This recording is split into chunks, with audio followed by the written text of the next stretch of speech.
I'm Jesse McAnally. And I'm Andrew DeWolf. And welcome to Musical to Cheese, a podcast where I try to get Andrew to like musical theater, kind of. But in honor of the Phantom of the Opera's closure on Broadway, we are absolutely not talking about the Broadway show Phantom of the Opera, but instead a bunch of things that are kind of Phantom of the Opera, but not really, for Phantom May, but kind of in April. And today we are joined by a very special guest, Andrew. Ooh, a special guest? We don't usually get special guests. Usually it's just normal guests. We get guests, and this one's special. Please join me in welcoming a first-timer, first on the real show, but they've been on a bonus episode with me before. Actress, comedian, director, and all-around kind human being, Amanda Hunt! Oh my gosh, thank you so much for that introduction. I've never been called a special guest in a polite way before. You know, like... Wait. What's an impolite way to say that? Like, you know, when somebody thinks they have a +1 and you're with them, and then all of a sudden it's like they didn't have a +1. That's looks like you got I see you brought a special guest. Oh, great. Okay, we'll get another place setting. Very stressful.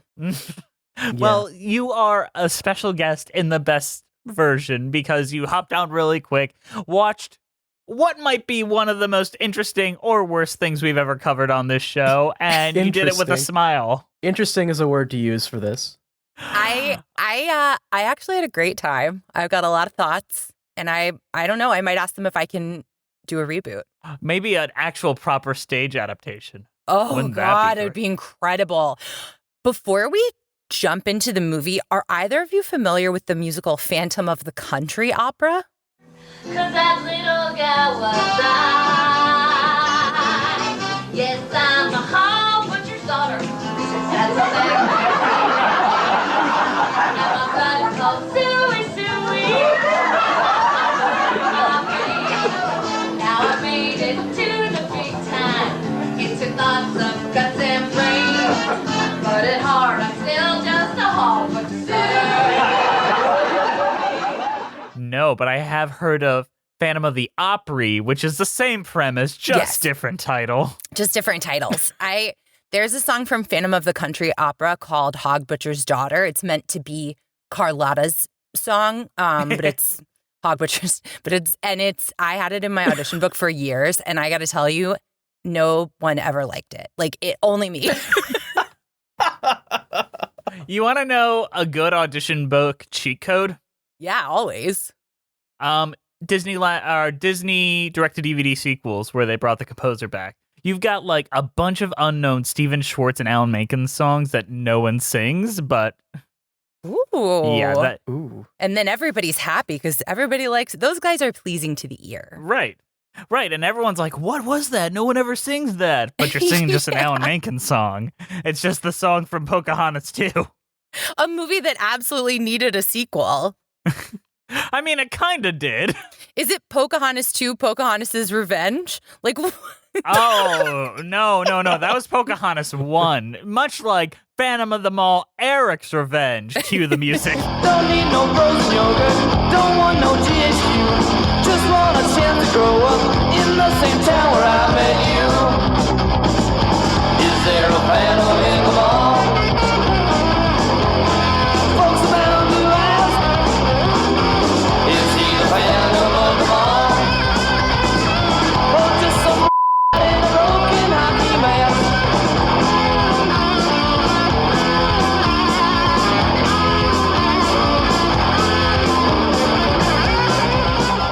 The Phantom of the Mall, Eric's Revenge is a film written by Scott J. Schneid, Tony McElm, and Robert King, directed by Richard Friedman.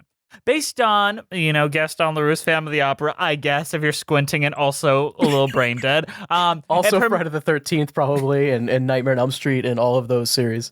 Yeah. It premiered, out of all places in the world, September 22nd, 1989, in Detroit, Michigan, before its LA premiere, December 1st, 1989. No one knows why it premiered in Detroit, but we do have record in the Detroit Free Press that it did. The plot of The Phantom of the Mall is a man loses his home and suffers life-threatening burns from a fire deliberately set by commercial real estate developers vying for his property. 1 year later, a shopping mall opens on the land and a series of murders begin. He You used me for land development. That wasn't nice. What a disappointing log line. A man loses his home. This is a teenager that I assume was living with his parents. We never see the parents. Not one time do we know if they're alive, dead. We don't know about the parents. We do know the parents were in the house. 'cause Asleep. Eric was yelling for them. Mom, Dad! And then, like, nothing. TBD on the parents. Probably dead. Probably dead. I mean, for me, this movie really, the logline really should be teenager refuses to seek medical help after terrible tragedy and then instead spins out. Like, Decides to become a Batman villain. Where was he hiding before they built the mall? thank you. Where was he? And what did they put in that casket? Okay, sorry, I'm getting way ahead of myself. Amanda, I threw this at you last minute, the day before, like literally yesterday, which is becoming a strange new theme with this show. But if you could explain to me what happened in the Phantom of the Mall, as well as your history with the Phantom of the Opera and your connection to the story as a whole. Okay, thank you for asking. As a musical theater person, of course, I've always wanted to be in Phantom of the Opera. I do not have the range, so that's just like a fun fact for me. Which role do you want to play? Carlotta for sure. I don't know. I have the acting range, but I don't have the vocal range. You could definitely play the Phantom. Come on. God, I'd love to play the Phantom. I would be really fun. But I saw the Phantom of the Opera on tour in Charlotte, North Carolina when I was 13 with my mom. We sat behind the tallest family that I've ever seen in my life. So then I saw it again on Broadway years later. And the final Phantom of the Opera for the show that just closed, Ben Crawford, is someone that I went to college with and knew very well. So that's my history with the Phantom. What happens in this movie? Okay, first of all, I kept thinking, when do the voice lessons come in? And that just is not a factor of this movie. So that was good. That's good to know if you're going into it. In this movie, a mall opens up in Midwood, and it is the biggest deal that's ever been, is this town to have like kind of a mediocre mall. And everybody's excited. As the mall is opening, people are frantically interviewing for jobs because like it all kind of happens at once. You know, you'd think they would have workers trained before the mall opened. That's not the case. No, you do it as the mall opens. Yeah, like truly day of. The mall is opening, they're hiring workers. And a very pretty, very innocent girl whose name is Melody, which I just want to say to the writers, to the screenwriters of this movie, how dare you? Her name is Melody. She gets a job waiting tables, even though she's never had a job waiting tables before. That doesn't come into play, but I was like, she would be a hostess. Her friend gets a job at the clothing store because her friend is taller than her. I think that's why they know Pauly Shore, who I think the yogurt shop was built around. Also, the yogurt shop across the hallway from Swenson's. What are we doing? Plan out your mall better. It's 2 ice creams to pick right across from each other.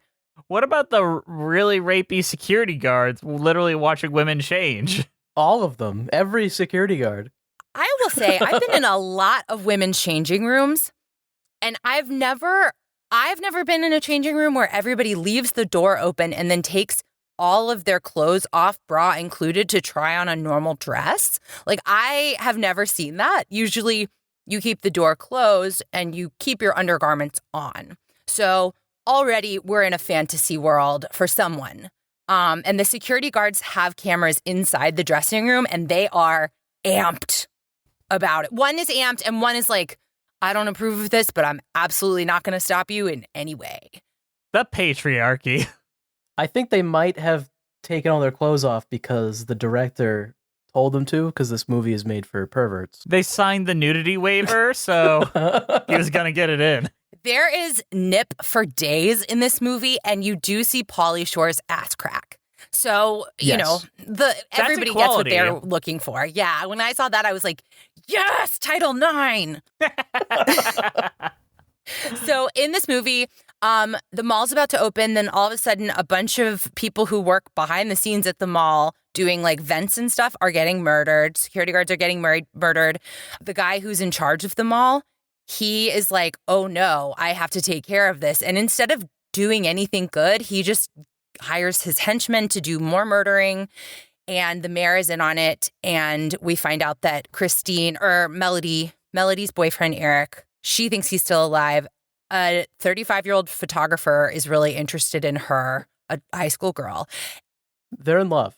They're in love. She's in love with him. He never says it back, which is also tough. Turns out Eric didn't die in that fire, and actually he is doing murders, and he thinks he and Melody are going to be together in his underground mall lair where he does Nordic track exercises with no weight on the machine. So many kung fu scenes by himself. Is he I was like, the actor who plays Eric is a classically trained dancer. Like, there's no question in my mind. He thought he was doing Phantom of the Opera. Yeah. But no, the actor that played Eric would go on to write many episodes of the Power Rangers, which I find absolutely fascinating.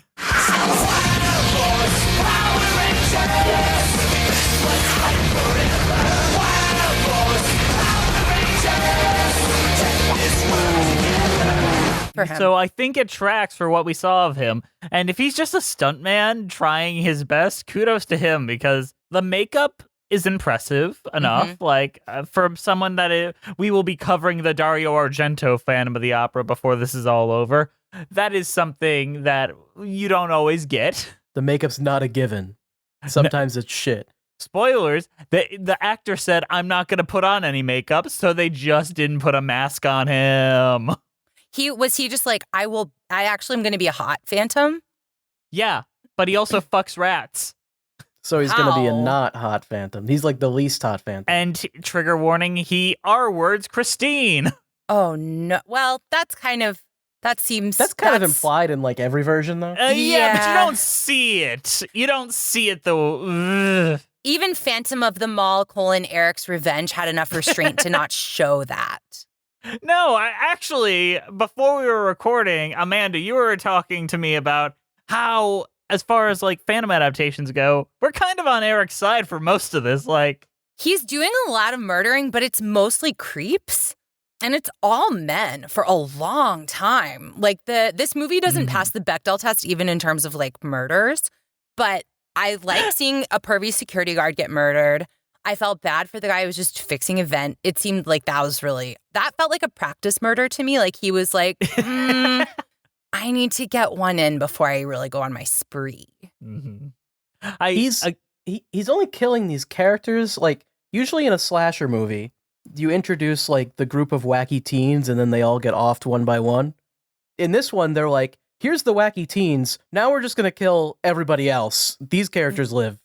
Random people you absolutely are not emotionally tied to.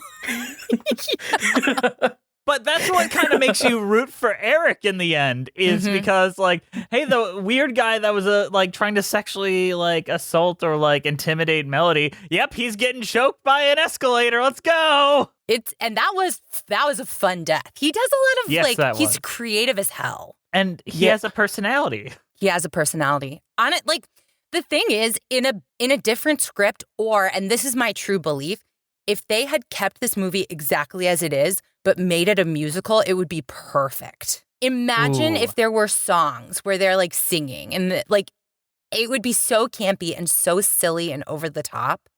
It would be Phantom of the Paradise. Wouldn't that be great? And few things are Phantom of the Paradise, but man, it would be great. Maybe I just wish I were watching Phantom of the Paradise again, you know? That actually brings up a question. Who's the Carlotta in Phantom of the Mall, Eric's Revenge? Holly Shore, I guess. I think it's the But mayor. I feel like it's, the mayor. Oh. I was going to say the mayor. Because she's on the wrong side of history. It's Morgan Fairchild. It's Morgan Fairchild, so she's, double on the wrong side of history. I also was like 90% sure it was Morgan Fairchild the whole time and absolutely didn't look it up or stay to watch the credits to make sure. So I was like, I think if this isn't Morgan Fairchild, this actress must have been so upset. Because it's like she could have been famous, but she was, so it doesn't matter. Yeah, she was famous Morgan Fairchild. I think what was great about this movie is that, like, there were almost no stakes. Pauly Shore could just leave the yogurt stand whenever he wanted, and nobody was like, you have to work. he could put an ear in a yogurt as a prank, and nobody would be like, "That's actually, you really can't do that. You're hurting our business." But they had to do that to pay it off later. With the eyeball. He doesn't even check the food he's making to make sure there's not an eyeball in it. But, okay, here's my question. What was the ear supposed to be? Were edible ears such a big thing in the 80s that everybody watching was like, yes, of course, famous prank? Obviously, he's got the edible ear. Who doesn't have one of those in their pocket? Ashton Kutcher invented that. Man, honestly, I felt underwhelmed by Pauly Shore in this. I wanted him to go full Pinocchio. Well, maybe not full. Somewhere between a Goofy movie and Pinocchio, that's where I want my Pauly Shore. Father, when can I leave to be on my own? I've got the whole world to see. I think Pauly Shore is like developing his art in this. He's not quite yet the weasel that we will come to know and love. He's just, it's true. So it's like, it's kind of inspiring to be like, wow, you can start out being Pauly Shore as Buzz, and you could end up being Pauly Shore in Biodome. Like, think about that arc for yourself as an artist. You really can roll down the hill. One time, I was recording. I was at a radio place to record a show, and Pauly Shore was also there. We're both waiting in the vestibule to be called in, and Pauly Shore looked up from his phone every time a woman walked in, checked her up and down, and then looked back at his phone. And so he's still got it. You know, he's still full Pauly. Photographic memory kind of thing. Gives the He's scan. just like, do I find this okay. woman hot? Okay, back to my phone. Oh, am I going to be with her tonight? Oh, probably not. Back to the phone. What about her? Is that your Pauly Shore impression? That's how he talks. That's just I thought him. that was Pauly Shore. I was like, oh my gosh, he just heard me tell that story about him. Oh no. I didn't like that story you told me about me. I had to throw a little nasal in there. I'll get there. You'll get there. I want to talk about the ending here a little bit. Wait, before we do that, we should probably talk about Eric's backstory. What happened to him? Why is he getting revenge? Thus the title. Okay, I mean, there's the mall manager guy who I think owns the mall and whatever. Mm-hmm. He has this man who wears earrings and will not remove them. Don't Very ever important. take that earring will off, and not. he does not say why. Will not remove the earrings, but he paid that guy to burn people's houses down, and he very not stealthy about it, gets caught. Everyone sees him, and he knows that everyone saw him because he says that he's remembered them too. So I don't know why he didn't like kill them or something. Like, you got paid to commit crimes and you're just gonna let witnesses walk away. That guy looks like a gay Nick Kroll to me, and I think that he has a flair for the dramatic, the character, because he burns Eric's house down because they're like trying to get the mall built, and so they're like, we will at all costs destroy the people who live in this like 100 square whatever of land, these acres, and so he burns their houses down, and then waits holding a gasoline can while the entire house lights ablaze. And it's like, get out of there, gay Nick Kroll. Get scooting. The fire department's coming. You're still here. You have a gas can. Stands over Melody being like, I totally did this. And she's like, oh, God, he could have killed her easily. He has no problem killing people. No, not at all. Like, it's not like he has an issue with it. No. Like, and this is a pretty common plot thread, I think, in a lot of media. It's like the big corporation wants to buy all the land, so they do shady stuff to get the people to sell. That's basically all the plot we really have, because beyond that, it's just the mall gets built and then Eric kills everybody. And there's a hole the size of the foundation of the mall, which is, what did Eric do between the minutes when his house burned down and he was very much alive and the fire department didn't find him, till when the mall was built? Well, he knew the mall was gonna get built, so he ran off and hid in the woods or something. And then waited, and then when the mall was big enough that he could start hiding in it, he like dug a little cave or something and went in there. How long does it take to build a mall? Pretty fucking long time. Probably like 2 to 3 years. The timeline for this movie was 1 year, and I would argue that that's a little fast. I don't think that mall's not stable. I mean, the land was cleared at least since they burnt all the houses down. That is true. But it's just like he was so barely burned, like he still had use of his entire body. He could have just gone to the hospital. How did he get out of the house? Did he climb out the window? Right? Maybe he climbed out the window and was like, I'm burnt and ugly, so Melody can't see me. I'm going to go run away or something. That would at least be a character thing. Yeah. And also, like, where's the body positivity movement, He's like, love yourself, Eric. That's the struggle with doing Phantom of the Opera adaptations in the modern day is the body positivity movement. And you'd have to be really clever about it because you can't be like, oh, I'm a monster. But also people have burns like that and walk around and live their lives, Eric was like, not me. Not me. I'm under the mall. I'm under the mall. And Melody, you're going to live under the mall with me. I'm the but mall not mole. for a year. And here's the ending, okay? This is a slasher movie, and they end it with a bomb. It's like, you don't, like, Jason Voorhees doesn't pull out a gun, like, it just, it goes against the whole genre. It goes against everything. I don't understand why they did this. I mean, Eric is different than a traditional slasher because he will strangle you on an escalator. He will make your eyes pop out with a forklift. He will stab. He is like, whatever I got, I'm using.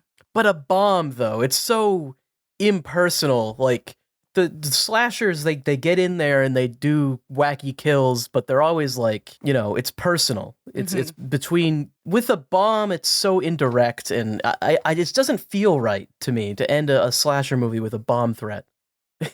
It rang a little different to me than they probably intended when they're like, we need to evacuate because of a bomb threat, but it's still like upbeat, fun music, and I'm like, that's a real thing. Like nowadays, a little too close now. I feel like the movie should have ended with like Melody alone going deeper into the dungeon that Eric has built, and it's like tense and like like the Phantom scary. of the Opera. Yeah. Yes. And you know what? The photographer, who I assume is like Raul or whatever, he should have died. Yeah, he's a fucking creep too. It doesn't matter that he's handsome. He's like 35 years and old. Melody, and then also like if they're even gonna do the whole Melody's in love with that photographer guy, Eric should have killed him, and then that turns Melody against Eric even more than just, oh, I don't love you anymore because you're ugly. I also, I would argue she doesn't love him anymore because he gave her, a year to get over him. Like, if you're 17 and your boyfriend dies, you're like, okay, I guess I need to, work on getting over, it's not like she's his 95-year-old widow or something. I feel like ridiculous. If he had come to her right away, she would have accepted him as he was. But after a year, you're like, I don't know, we've kind of I don't really like orchids as much anymore. I don't have the same interest. It's also kind of weird that you died and then ran away and you're still alive and you didn't say Eric, anything. I don't love labels. And what really were we? Yeah, right? We were a couple that had sex one time for sure, and we see that multiple times. Multiple times they show us a lot of boob. I hope that actress was comfortable, but I would say there's one scene where they show him feeling her up and she's laying corpse-like on the bed, and I was like, this is tough. This is there are no ladies on set for this. I would love to think that there was an intimacy coordinator on there, but I have I have my doubts. Yeah. I mean, this premiered in Detroit. Don't you have any connections with this movie? I don't. I really wish I did, but nah. I mean, as far as something may reveal itself to you in a year, let's say. At the anniversary of this podcast, it will just pop up from under somewhere. Oh, like out of a mall. Like out of a mall.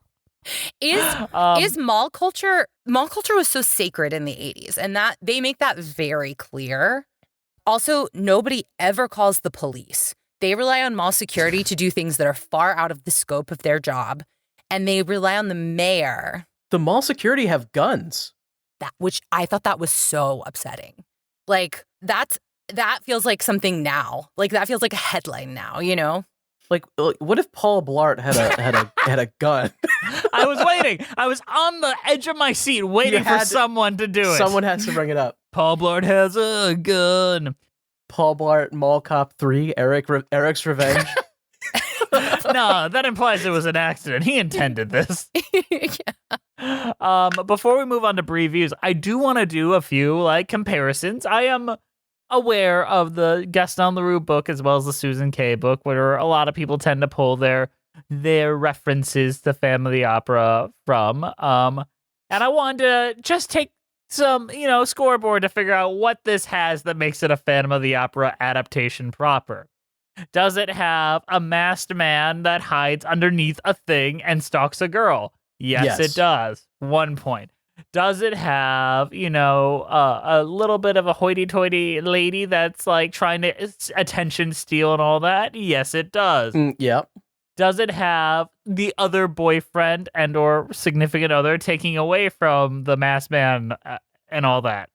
Yes. Does it have the Punjab lasso? Yes, it does. He does kill someone with a Punjab. That was the Phantom's MO in the book almost consistently. So at least they included that.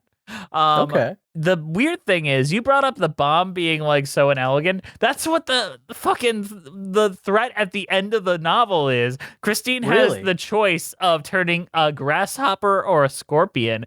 And if she turns one of them, she has to live with him forever. And if she turns the other one, she blows up the opera house and they all die. It's a real stupid choice. I'm not saying that book's good. The book's kind of stupid. But that is kind of where they got the idea of he's gonna blow up the mall. They're paying homage to the original text. Yeah, they really love French literature. They really know what they're doing. It is surprising now that you're saying it. They actually did take a lot from the book, didn't they? Yeah, it isn't the least faithful adaptation I've ever seen of the source material. Now, did this come out? And I assume it came out after, but this was after the Weber musical? Yes, the same year as the Robert Englund film, 1989. For a little while, everything was Phantom. Yes. And now we haven't had a Phantom proper film adaptation in 20 years. Is that when that Emmy Rossum movie came out? Yes. Wow. 2004, that was a disappointing film, I will say. So as people who are now Phantom experts, I'm asking because I dabble in Phantom, but I don't know. I don't travel in the world like you guys do. To me, the parts that make it Phantom of the Opera are that he is some kind of teacher, that he is a guardian that she trusts. And I felt like that was missing. And I also, for me, and this is just me being a little monster, there could have been a chandelier fall at the beginning when the mall guy is giving his speech. Why didn't we have that? That would have been You're right. so fun. That would have been such a fun way to start out the movie. And we just didn't have this. Phantom was much more interested in bloodlust than he was in bringing down the mall. Individual murders was his game. You make some good points here. I think it's just that those are issues with the genre, though, because they're trying to do this 80s teen slasher movie, But they could have done some more dramatic stuff, especially when, that opening kill is so lame. They could have done something better there. Have one person be killed by a chandelier. I'm saying let's have a chandelier fall is my number one critique. But I think that the relationship between Eric and Melody is so different than the relationship between a Phantom and a Christine in these stories. I wish he had taught her something or had something to lure her with. That would have made it more Phantom-y to me. You're right. Because really, what is Eric offering her aside from hang out in the mall with me? You know what, though? You want more Phantom stuff. I want more mall stuff. All these kills, where's the scene where somebody's lured into the sports store and is killed with basketballs or something? Or a toy store. Let's pause. How do you murder someone with a basketball? I want to hear your pitch on that. Dude, I don't fucking know. You hit their head with it, and then it just caves it in. You get a cool cram their effect mouth shot with of that. an uninflated one, and then you inflate it, and you blow up their head. See, Amanda, that's a pitch. There's so much you could do, and what does the setting of the mall actually do besides drive the plot? I don't know. It has just as much to do with the mall as Chopping Mall, but it is also the same mall as Chopping Mall. Is it actually Oh, the wow. same mall? The same Oh mall my as Chopping God. Mall. So I like to think they're in the same universe where one year they have a Phantom, the next year they have like murder robots. It's like we just can't catch a fucking break. It's a tough mall. It's a tough mall. I think, like, as somebody who's making a movie right now and knows that locations can be really expensive, I think they got the mall and then they were like, what can we do with this mall? And they were like, let's slap together a movie as fast as humanly possible. And like, I think it started with the mall. They got a deal. And then from there, they were like, we could make it a Phantom. Yes. And girls love the mall. Okay. Now we've got topless girls. Great. Check. Like, I think the creative process was different for this film. Call up Pauly Shore. I'm going to send him a text. We need Eric's Prevenge, the prequel. I was going to say, I would like to watch a movie where, like, one, he acquires all those skills, and two, like, let's see their relationship. Let's see them at school, you know? Like, The skills are interesting. What if he was already a murderer, like, before the burns? You know? I dabble in murder. like he's like, I've killed a couple people. Who exactly knows how to, like, tie a noose properly and then use an escalator to, like, I mean, you have to already have some skills to do that, you know? So, Melody, did you also get an erection when you dissected the pigs in science class? Or was that just me? Yeah. She's like, Eric, you're so funny. Like that. He has, like, literal, like, bones in his closet. Where was anyone's parents? Like, Melody's parents didn't mind that she was at Eric's house having sex with him in the middle of the night. At no point did anybody say, hey, gals, let's not walk alone in this dark parking lot. Something bad could happen to you. And then something bad does happen. So stay away from malls. I agree. Stay away from malls. Just in general. Have you What been to a mall malls? lately? There's no fucking malls anymore. Get out of here. As somebody who's moved to LA, it is primarily malls out here, and it's very jarring. Because in New York, Yeesh. there's one mall. It's in Penn Station, so like you don't go there. And here, everything is malls. This is a mall. My apartment. That's painful. That's painful. It's tough. Thankfully, all the malls near me have closed. Brag.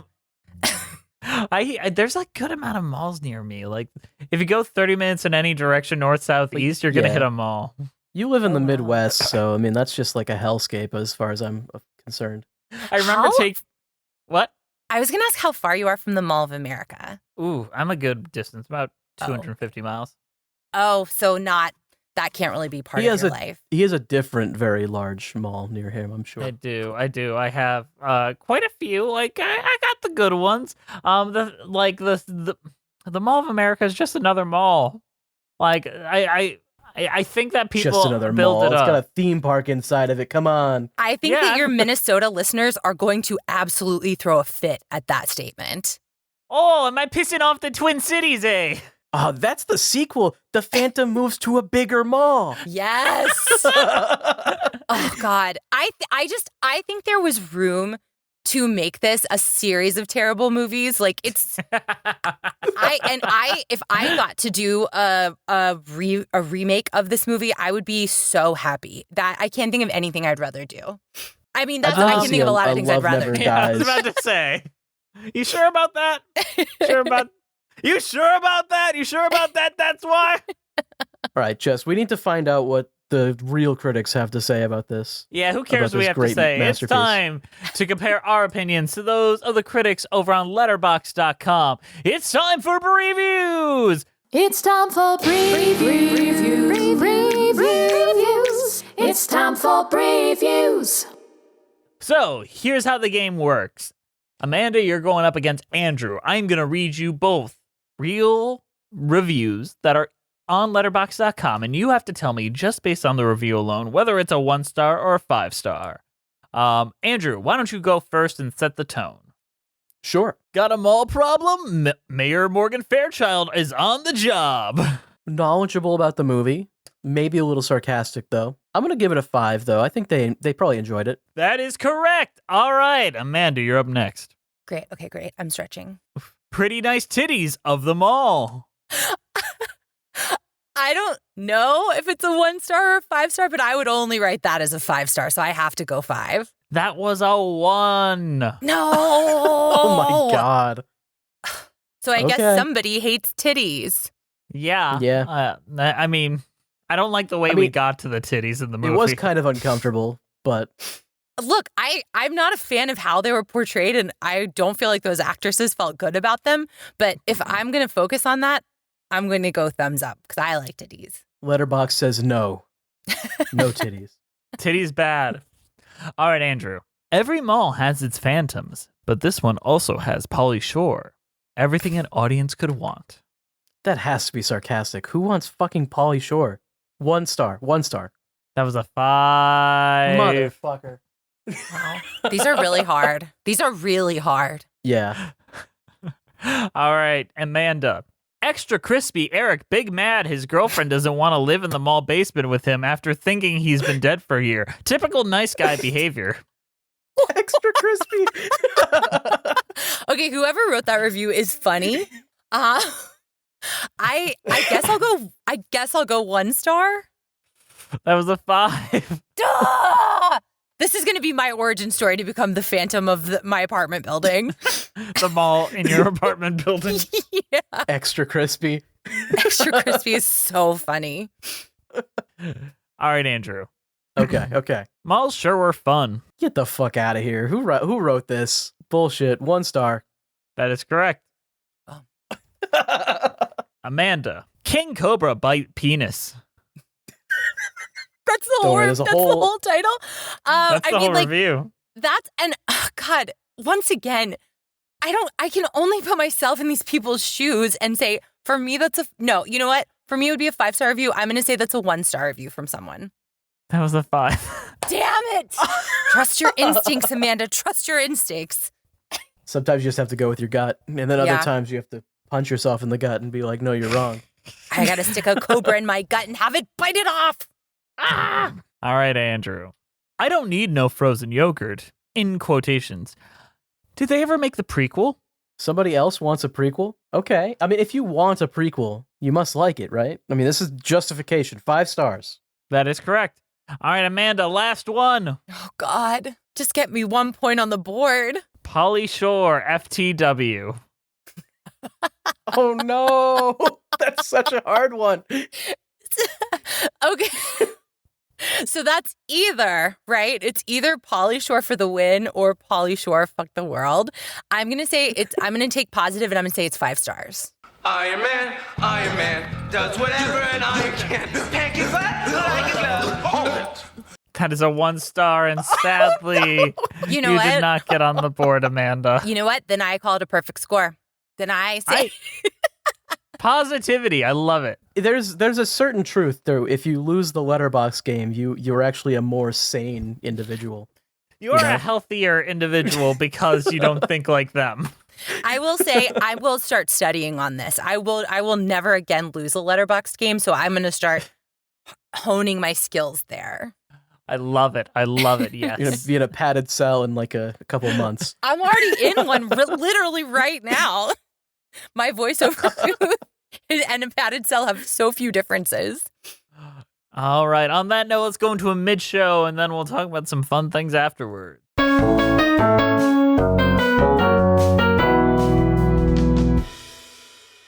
Hey guys, sorry to interrupt you in the middle of the show, but we've got a shill at you. Today's show is brought to you by the extremely kind donations by our donors over on Patreon.com. What's Patreon, Andrew? Oh man, Patreon's where you can go if you want to give us a little bit of money, and also you can get some extra content. We have commentary tracks. We've been doing the Rugrats series. I think we have one more to go.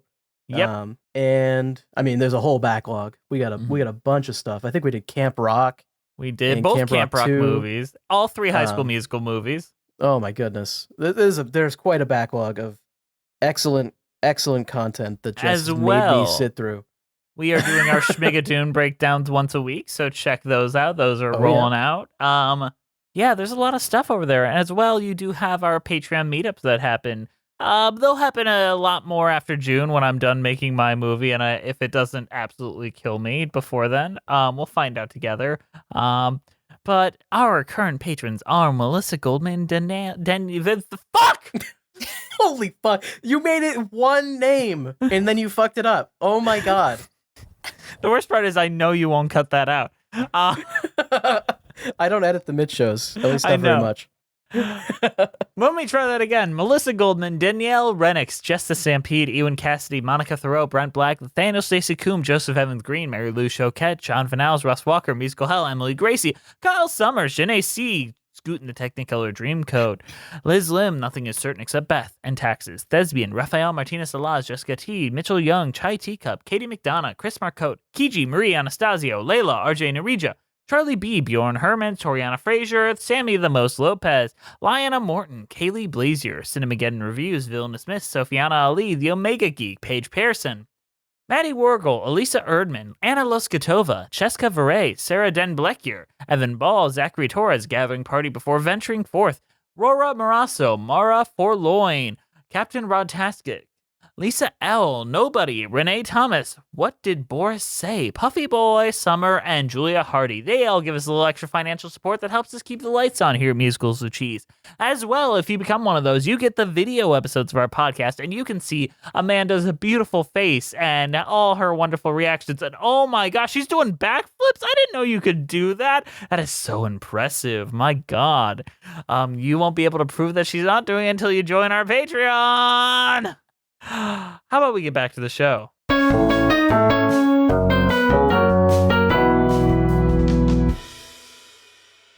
In this part of the show, usually we start talking about the songs in the show. There is only one song in this movie, and that is the Phantom of the Mall song performed by the Vandals, written by Joe Escalante and David Quackenbush.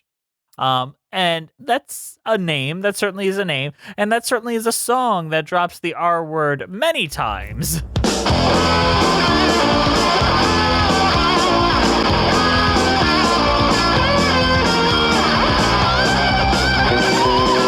need no Donnie Pixley to get the things I need.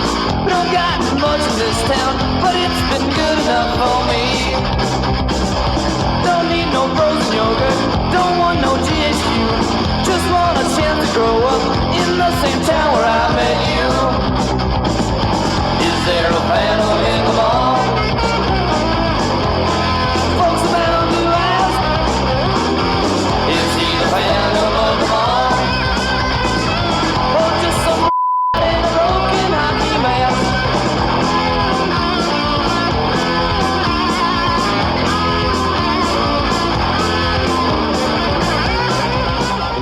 Comes in hard with the R word.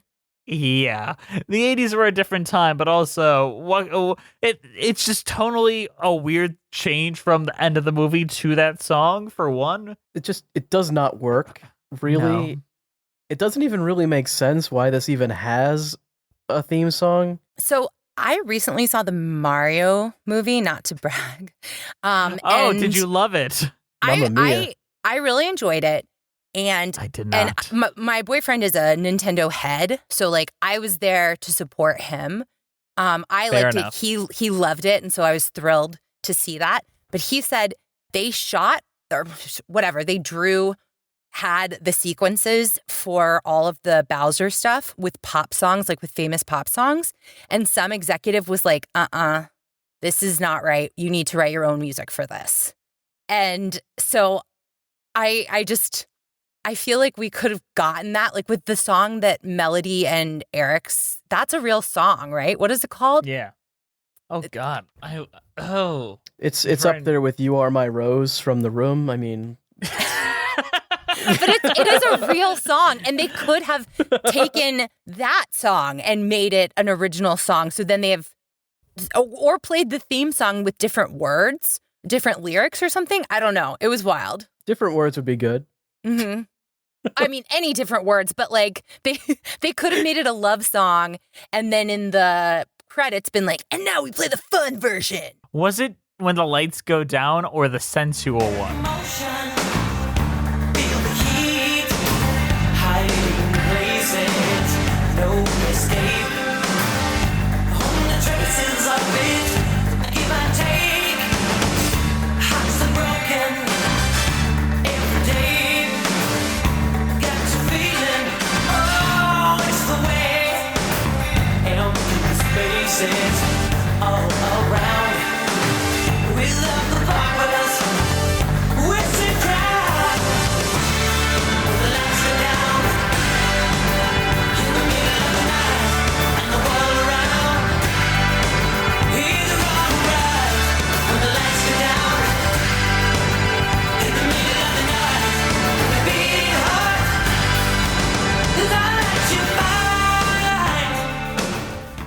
the only ones that it sounds like they could be.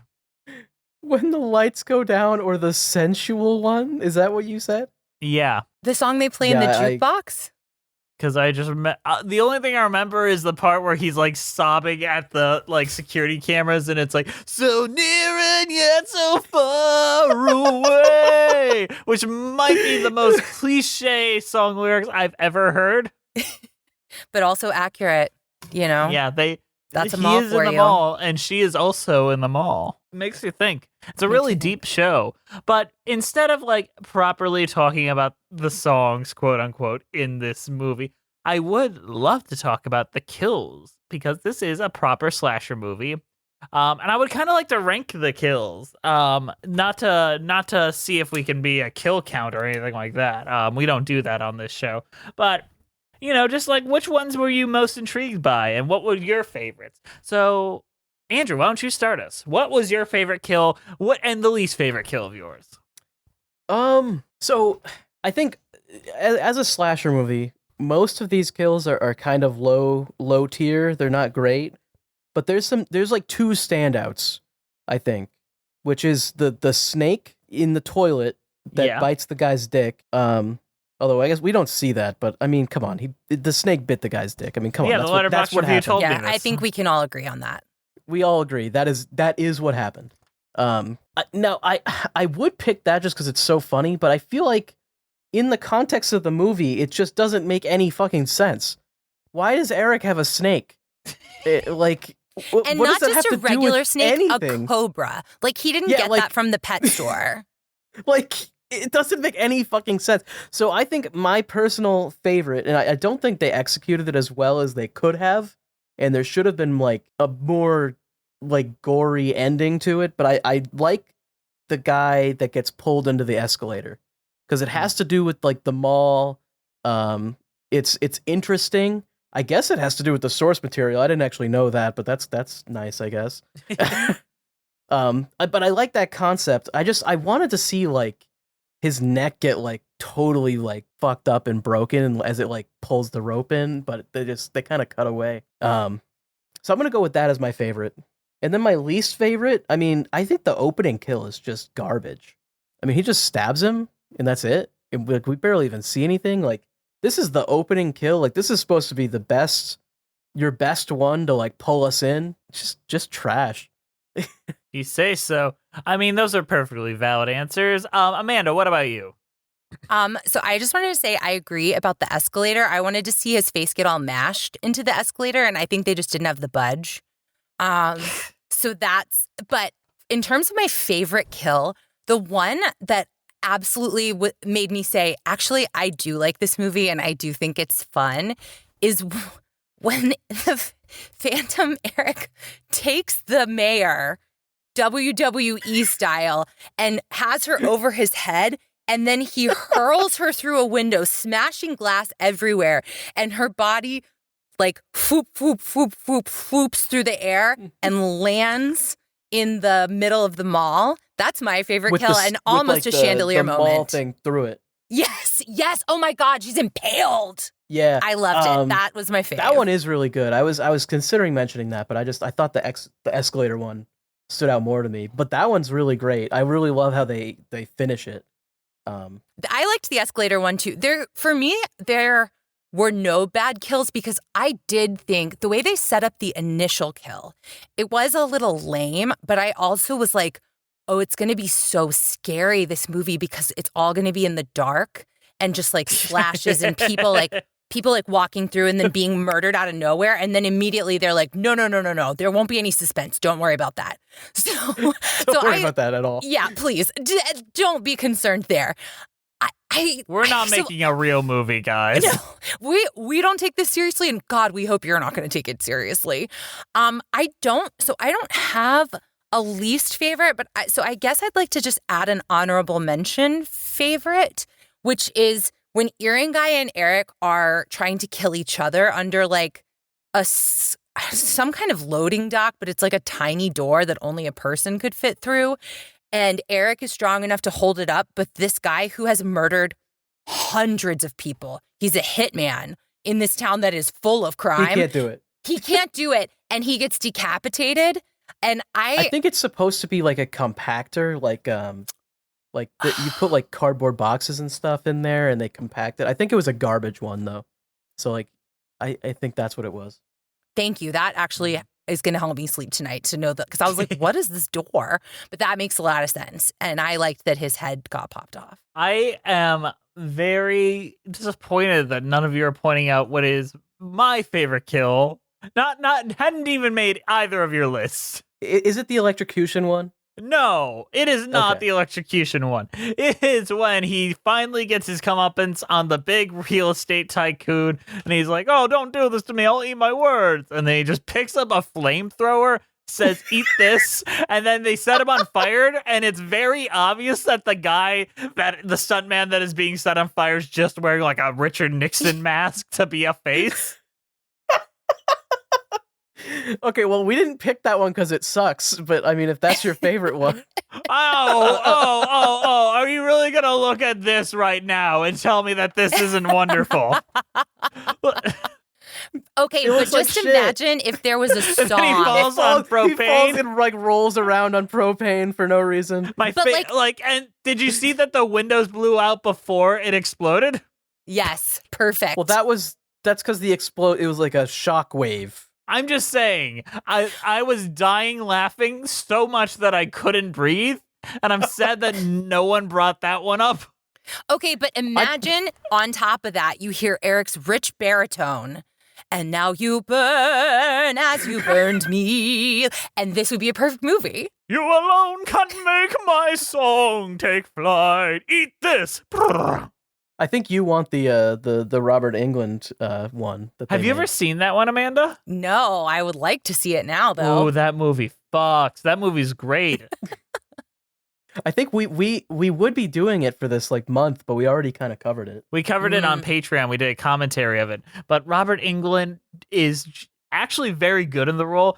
They do a thing where he like carves people's skin off and wears it as a mask. So he has like a skin mask.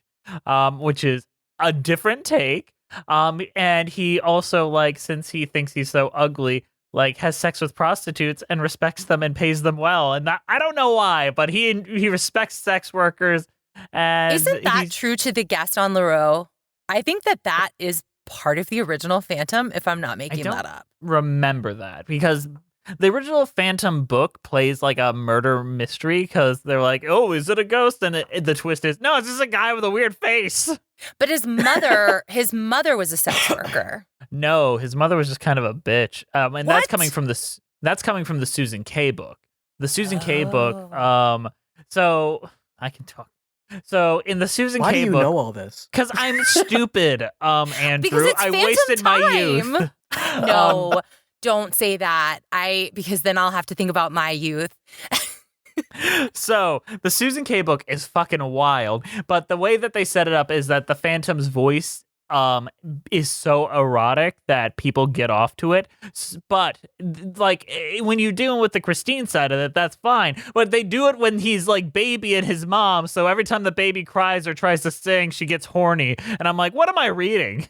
What am I reading? I don't. That's fucked. That's fucked. I don't like, and I'm from the South, and I think that's too far. Yeah, see, that's fucked. That's you don't do that. Yeah. There's some wild choices in that Susan K book. I don't agree with most of it. It's kind of stupid. I don't think there's ever been a properly good adaptation of Phantom of the Opera, to be honest. Maybe the Phantom of the Paradise. You haven't seen Phantom of the Country Opera.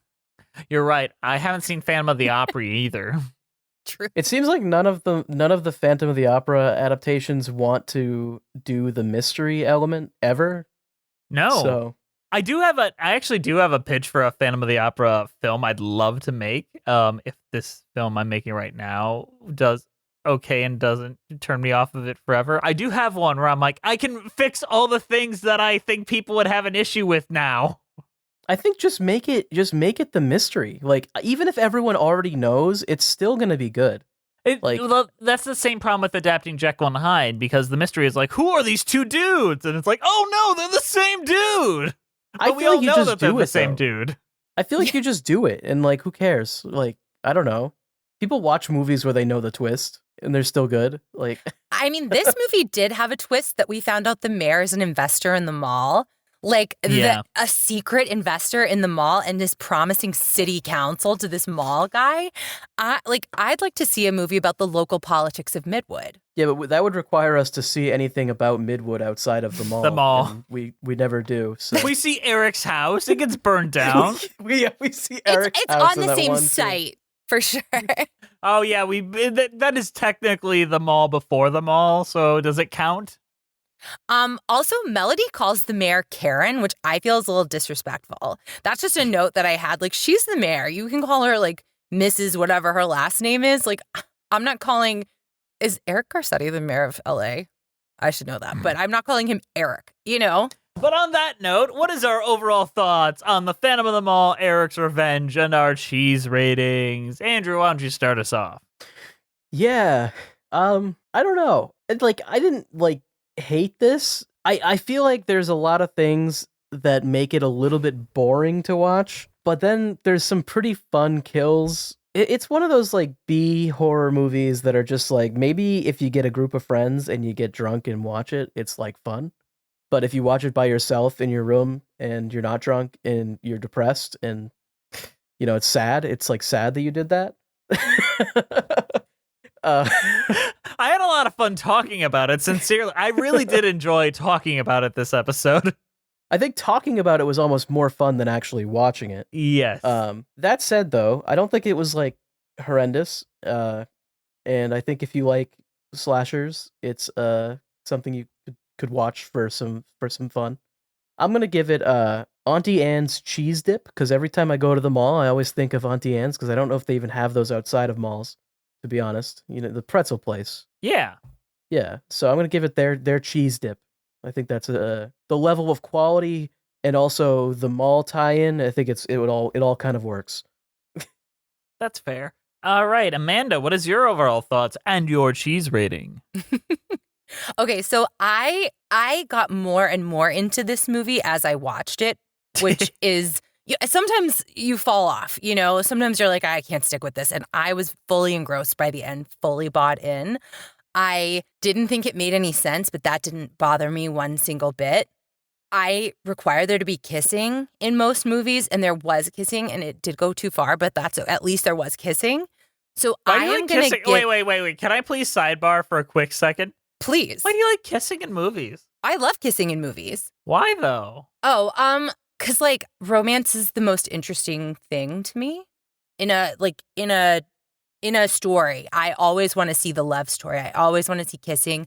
I like to see affection. I think we are too quick in our society to show violence on TV and very slow to show loving gestures. So I like it. Okay, before you move on, best kiss in a movie. Oh my God, this is a great question. I mean, of course, The Notebook. The kiss when they do the kiss in the they're running. In the rain. Yeah, in the rain. I like that one a lot. Let me see. Have I seen a really fun kiss recently? Wow. Now I feel like I'm immediately betraying my kiss insistence. I like it when best kiss in the Mario movie.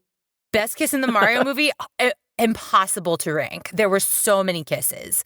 There were Mario and Luigi. I did like seeing those brothers kiss. That was good. That was really. Their mustaches got entangled. Yeah, that's nice because their grandmas. It was a little too sloppy for my taste, but.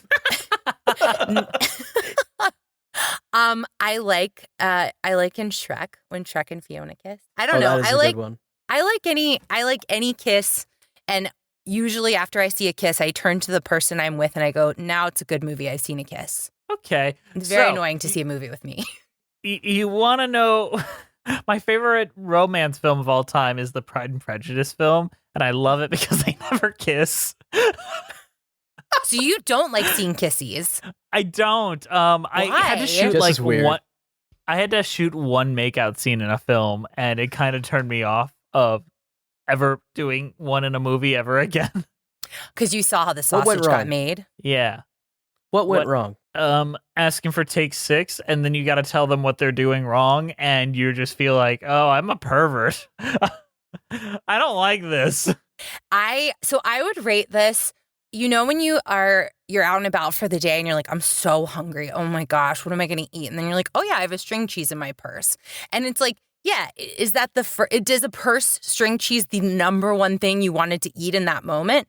No. But does it absolutely serve its purpose? You know what it is going to be like going in. Like, you're not like, oh, what a twist and turn of this string cheese. Like, I satisfied what I went into the movie expecting, and it didn't take me too long to finish. Fair enough. I think that's a really good rating. I enjoyed this. I think I enjoyed talking about it a lot more than watching it. I've had a lot of fun talking about this though, and I love horror films and all that. And I don't know, it was just kind of my shit. I miss watching horror movies, and I loved having an excuse to do so. And I'm excited for Phantom May, but part of April, to continue to talk about these kind of films. But the only cheese rating I can give this is, like a communal cheese ball, which is how I describe a mall in general. We all just go there, take a little bit out, and somehow, eventually, it'll not exist, we can hope. If not, we'll just throw it in the trash. But Amanda, you have something pretty big going on right now. Well, I think you should promote it a little bit. Oh my gosh, I will promote it. Thank you so much. So I wrote a movie called Dumb Rich Sluts. It's a Dude, Where's My Car for girls, or Romy and Michelle for brunettes. And it is a short film. It's a comedy starring women, directed by women, written by me, a woman. And we're fundraising right now on Seed and Spark. So if you go to Seed and Spark and look for Dumb Rich Sluts, you can find us. You can find our pitch video and our teaser and all kinds of fun information about us. And we are shooting this movie in a week and a half. So we're fundraising and then immediately going into shooting. It's wild. And if you're watching this, you'll be taking funding even after the 8 days are up, correct? Oh, gosh. Absolutely. Listen, get at me. I'm on Instagram and Twitter at Amanda Huntonkiss. So you can find all my little thoughts and any way to reach out to me. And I've really respected you for a long time, Amanda. I really sincerely have. And you helped fund my film when we were going through it. I really did appreciate that, and I've never forgotten that. So I'm grateful for you. And if you don't go and support Amanda's film, we can't be friends anymore. You hear that? Oh, no. You really gonna risk our friendship on this? I wouldn't. You're a great friend. Guess you got to go and support, don't you? Don't you? Speaking of people that need to support, you know who also supports a lot? Our patrons? Yeah, that's right. Thank you guys for listening. Please follow us on iTunes, Spotify, Stitcher, at Musicals with Cheese. We're on Twitter at Cheesy Musicals, Patreon Musicals with Cheese, Instagram Musicals with Cheese, YouTube page Musicals with Cheese, Patreon podcast, Patreon with Cheese. Email us at musicaltheaterlives@gmail.com. Our keeper of the cheese is Juliet Antonio. Amanda, why don't you do some ASMR into the microphone as a little gift to Juliet? They write ASMR scripts, so I try to throw a little at them. It's raining guns. Is this ASMR? Is it kind of like what that should be? Right? 10 out of 10. No notes. This is what your cat hears when you talk to them and you go pss, pss, pss, pss. I do have two cats who are probably waiting right outside this closet door. Hey, she's whispering at me.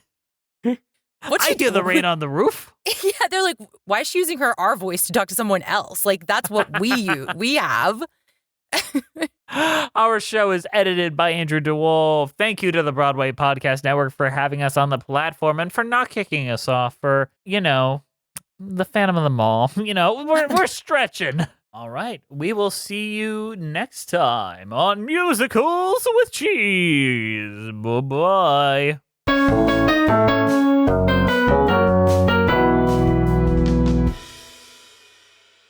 Is there a phantom in the mall? Folks are bound to ask. Is there a phantom in the mall? Or just some guy in a broken hockey mask? Good save, Jess. I had it planned. I wasn't going to say it.